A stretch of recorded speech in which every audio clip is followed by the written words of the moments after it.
जनतेने भाजपला कौल दिला नाही, त्यांनी मतं चोरली, अशा शब्दांमध्ये संजय राऊत यांनी देखील भाजपवर जोरदार हल्लाबोल केला। मत चोरीचा मुद्दा आता आंतरराष्ट्रीय पातळीवर गेल्याचंही राऊत म्हणालेत। मोदी मतांची चोरी करून सत्तावर आले, असा घणाघात संजय राऊतांनी केला।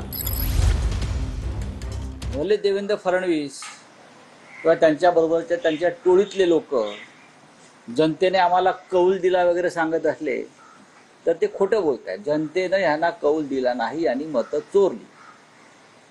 जो मुद्दा राहुल गांधीने राष्ट्रीय पातळीवर घेतलेला हा मुद्दा आता आंतरराष्ट्रीय स्तरावर गेला की नरेंद्र मोदी भारतासारख्या महान देशामध्ये मतं चोरी करून सत्तेवरती आलेले आहेत।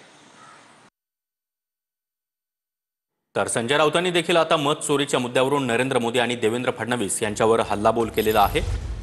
मतं गेली कुठे, राज्यातील जनतेला हा प्रश्न पडलाय। मतांची चोरी करूनच मोदी सत्तेवर आले, असा घणाघात देखील संजय राऊतांनी केला आहे।